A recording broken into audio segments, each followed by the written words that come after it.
The Last Incantation by Clark Ashton Smith. Malagris the magician sat in the topmost room of his tower that was builded on a conical hill above the heart of Suzerain, capital of Poseidonus, wrought of a dark stone mined from deep in the earth, perdurable and hard as the fabled adamant. This tower loomed above all others, and flung its shadow far on the roofs and domes of the city, even as the sinister power of Malagris had thrown its darkness on the minds of men. Now Malagris was old, and all the baleful might of his enchantments, all the fear that he had wrought in the hearts of kings and prelates, were no longer enough to assuage the black ennui of his days. In his chair that was fashioned from the ivory of mastodons, inset with terrible cryptic runes of red tourmalines and azure crystals, he stared moodily through the one lozenge-shaped window of fulvous glass. His white eyebrows were contracted to a single line on the umber parchment of his face, and beneath them his eyes were cold and green as the ice of ancient flows. His beard, half white, half of a black with glaucous gleams, fell nearly to his knees and hid many of the writhing serpentine characters inscribed in woven silver athwart the bosom of his violet robe. About him were scattered all the appurtenances of his art, the skulls of men and monsters, phials filled with black or amber liquids, whose sacrilegious use was known to none but himself, little drums of vulture skin, and crotally made from the bones and teeth of the cocodril, used as an accompaniment to certain incantations. The mosaic floor was partly covered with the skins of enormous black and silver apes, and above the door there hung the head of a unicorn in which dwelt the familiar demon of Malagris, in the form of a coral viper with pale green belly and ashen motlins. Books were piled everywhere, ancient volumes bound in serpent skin, with verdigris-eaten clasps that held the frightful lore of Atlantis, the pentacles that have power upon the demons of the earth and the moon, the spells that transmute or disintegrate the elements, and runes from a lost language of Hyperborea, which, when uttered aloud, were more deadly than poison or more potent than any philtre. But though these things and the power they held or symbolized were the terror of the peoples and the envy of all rival magicians, the thoughts of Malagris were dark with immitigable melancholy, and weariness filled his heart as ashes fill the hearth where a great fire has died. Immovable he sat, implacable he mused, while the sun of afternoon, declining on the city and on the sea that was beyond the city, smote with autumnal rays through the window of greenish-yellow glass, and touched his shrunken hands with its phantom gold, and fired the bales rubies of his rings till they burned like demonian eyes. But in his musings there was neither light nor fire, and turning from the grayness of the present, from the darkness that seemed to close in so imminently upon the future, he groped among the shadows of memory, even as a blind man who has lost the sun and seeks it everywhere in vain. And all the vistas of time that had been so full of gold and splendor, the days of triumph that were colored like a soaring flame, the crimson and purple of the rich imperial years of his prime, all these were chill and dim and strangely faded now, and the remembrance thereof was no more than the stirring of dead embers. Then Malagris groped backward to the years of his youth, to the misty, remote, incredible years where, like an alien star, one memory still burned with unfailing luster, the memory of the girl Nilissa, whom he had loved in days ere the lust of unpermitted knowledge and necromantic dominion had ever entered his soul. He had well nigh forgotten her for decades, in the myriad preoccupations of a life so bizarrely diversified, so replete with occult happenings and powers, with supernatural victories and perils. But now, at the mere thought of this slender and innocent child, who had loved him so dearly when he too was young and slim and guileless, and who had died of a sudden mysterious fever on the very eve of their marriage day, the mummy-like umber of his cheeks took on a phantom flush, and deep down in the icy orbs was a sparkle like the gleam of mortuary tapers. In his dreams arose the irretrievable sons of youth, and he saw the myrtle-shaded valley of Meros, and the streams of Mander, by whose ever-verdant marge he had walked at eventide with Nilissa, seeing the birth of summer stars in the heavens, the stream, and the eyes of his beloved. Now, addressing the demonian viper that dwelt in the head of the unicorn, Malagris spoke with the low, monotonous intonation of one who thinks aloud. Viper, in the years before you came to dwell with me and to make your abode in the head of the unicorn, I knew a girl who was lovely and frail as the orchids of the jungle, and who died as the orchids died.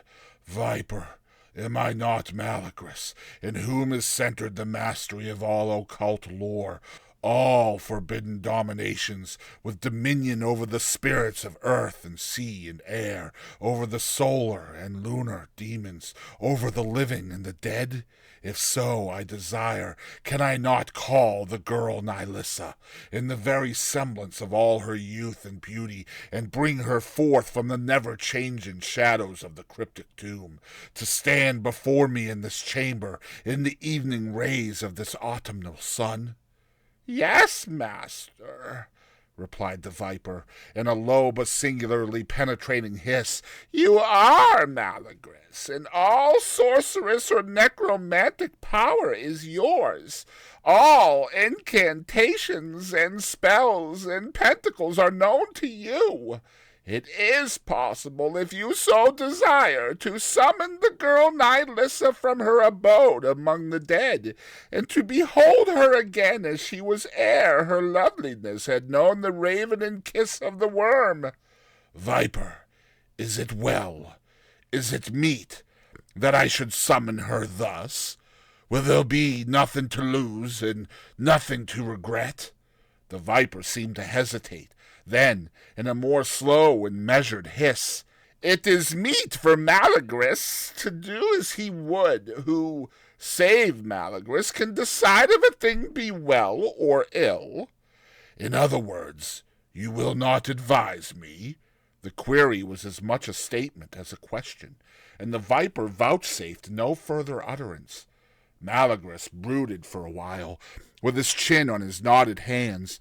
Then he arose with a long, unwonted celerity and sureness of movement that belied his wrinkles, and gathered together, from different coigns of the chamber, from ebony shelves, from caskets with locks of gold or brass or electrum, the sundry appurtenances that were needful for his magic. He drew on the floor the requisite circles, and standing within the centermost he lit the thuribles that contained the prescribed incense, and read aloud from a long narrow scroll of gray vellum the purple and vermilion runes of the ritual that summons the departed. The fumes of the censers, blue and white and violet, arose in thick clouds and speedily filled the room with ever-writhing, interchanging columns, among which the sunlight disappeared and was succeeded by a wan, unearthly glow, pale as the light of moons that ascend from the Lethe. With preternatural slowness, with unhuman solemnity, the voice of the necromancer went on in a priest-like chant till the scroll was ended, and the last echoes lessened and died out in hollow sepulchral vibrations. Then the colored vapors cleared away, as if the folds of a curtain had been drawn back. But the pale, unearthly glow still filled the chamber, and between Malagris and the door where hung the unicorn's head, there stood the apparition of Nilissa, even as she had stood in the perished years, bending a little like a wind-blown flower, and smiling with the unmindful poignancy of youth, fragile, pallid, and simply gowned, with anemone blossoms in her hair, with eyes that held the newborn azure of vernal heavens. She was all that Malagris had remembered, and his sluggish heart was quickened with an old delightful fever as he looked upon her. "Are you Nilissa?" he asked. "The Nilissa whom I've loved in the myrtle-shaded valley of Meros, in the golden-hearted days that have gone with all dead eons to the timeless gulf?" "Yes, I am Nilissa." Her voice was the simple and rippling silver of the voice that had echoed so long in his memory, but somehow, as he gazed and listened, there grew a tiny doubt, A doubt no less absurd than intolerable, but nevertheless insistent. Was this altogether the same Nilissa he had known? Was there not some elusive change, too subtle to be named or defined? Had time and the grave not taken something away, an innominable something that his magic had not wholly restored? Were the eyes as tender? Was the black hair as lustrous? The form as slim and supple as those of the girl he recalled? He could not be sure, and the growing doubt was succeeded by a leaden dismay, by a grim despondency that choked his heart as with ashes. His scrutiny became searching and exigent and cruel, and momently the phantom was less and less the perfect semblance of Nilissa. Momently the lips and brow were less lovely, less subtle in their curves. The slender figure became thin, the tresses took on a common black, and the neck an ordinary pallor. The soul of Malagris grew sick again with age and despair, and the death of evanescent hope. He could believe no longer in love or youth or beauty, and even the memory of these things was a dubitable mirage, a thing that might or might not have been. There was nothing left but shadow and grayness and dust, nothing but the empty dark and the cold, and a clutching weight of insufferable weariness, of immedicable anguish. In accents that were thin and quavering, like the ghost of his former voice, he pronounced the incantation that serves to dismiss a summoned phantom. The form of Nilissa melted upon the air like smoke, and the lunar gleam that had surrounded her was replaced by the last rays of the sun. Malagris turned to the viper and spoke in a tone of melancholy reproof. "Why did you not warn me?" "Would the warning have availed?" was the counter-question. "All knowledge was yours, Malagris, excepting this one thing, and in no other way could you have learned it." "What thing?" queried the magician.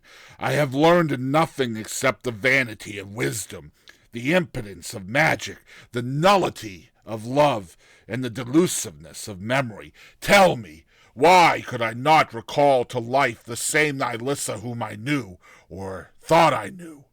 "It was indeed Nilissa whom you summoned and saw," replied the viper. "Your necromancy was potent up to this point, but no necromantic spell could recall for you your own lost youth, or the fervent and guileless heart that loved Nilissa, or the ardent eyes that beheld her then. This, my master, was the thing that you had to learn."